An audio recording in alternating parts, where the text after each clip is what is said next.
Böyle bayağı bir konular yapmışlar. Mutezilerin akılcı tavrı ve deizm. Zaten ehl-i sünnetin sapmalarından oradan işte deizme gidiyor. Deizmden ateizme gidiyor. Çünkü yani buradan şu kadar bir sapma olduğu zaman yani ne diyor? Ayaklarını diyor namaza dururken diyor kıbleye döndür diyor. Uzuvlarını gücün yettiği kadar hep kıbleye döndürüyor. Bazıları da ayakları böyle mübarekler efendim şey yapamıyorlar yani. Düzleyemiyorlar ama kendini zorlayacaksın yani namazdan. Çünkü neden? Şimdi sen kıbleye döndürüyorsun şöyle ayağını ama buradan şöyle şu kadar bir sapma oluyor. Ekseri insanlar biraz bacaklarını şey demiyorlar.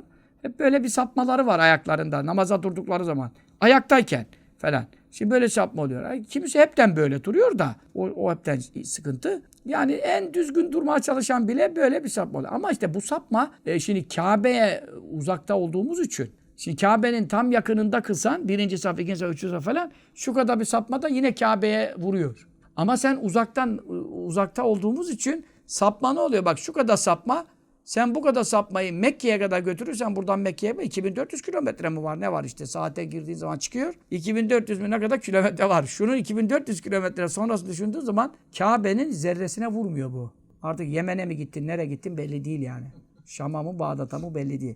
Onun için kardeş sapmayı küçük sapma, büyük sapma diye ayırma. Sapma sapmadır. Sapmanın azı işte Mutezile derken iş geldi deizme kadar. Çünkü akılcılığın götürdüğü nokta. Dini devreden çıkartma noktasıdır.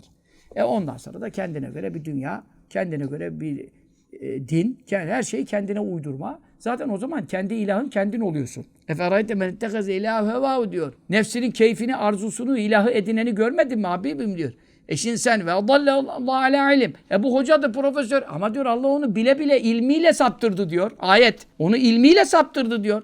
Ve hatem alâ seme ve kalbi. Kulağına gözüne mührü vurdu diyor. Ve ceale alâ basarı gışâbe. Kalbinin gözüne de diyor damgayı çekti diyor. Femen yehdi min ba'dillah. Ben hidayetini dalalete çevirdim. Benden sonra ona kim hidayet yaratabilir artık diyor. Çünkü neden? Nefsinin canının istediğini hareket etmeye başlıyor. Hemen sünnet yok, hadis yok, hüküm yok, içtihat yok, mezhep yok, ulema yok. En olacak benim aklıma tabi olacak. Aklında nereye tabi? Aklın zaten canına tabi, nefsine tabi. Aklın nereye tabi senin? Senin aklın keyfine tabi. Canın ne istiyorsa onu yapıyor zaten aklın. Senin aklın nefsinin hevasından kurtulmuş olsaydı zaten vahye uyardı. Vahiy niye zoruna gidiyor, ağrına gidiyor? Çünkü canının nefsinin keyfine zıt düştüğünde. Allah şeriatını için gönderdi? Nefsin hilafına gönderdi. Canın ne istiyorsa onun tersini yaptırıyor. Çünkü canının istediğinde hep felaket var. Canın çok yemek istiyor. Sıkıntı. Tatlı istiyor. Sıkıntı. Şimdi ben canımın istediğini yapsam komalı konu bu gece sabaha gideriz. Canım çok şeyler istiyor. Şuruplar, şerbetler, bilmem neler, hurmalar. Sabaha kadar yesem doymam. Tatlı çok istiyorum ben. Şimdi canım istiyor. Canın istiyor olur mu kardeşim? Şimdi benim aklım canıma uyduğu zaman ne oluyor? Kaçamak yapıyor.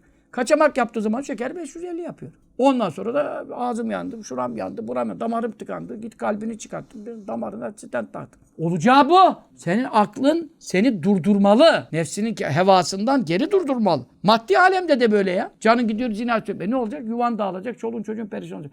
Canın zina istiyor. Canın önüne gelenden yatıp kalkmak istiyor. Kardeşim böyle bir şey olabilir. Kur'an niye geldi? Vahiy niye geldi? Senin nefsini dizginlemek için. Şeriat nefsin hevasının hilafına vazal edilmiştir buyuruyor İmam-ı Rabbani Hazretleri. Hep nefsin hilafına. Nefis ne istiyor? Bakıyorsun İslamiyet onun tersini istiyor. İslamiyet ne buyuruyor? Bakıyorsun canın onu istemiyor ya. Allah.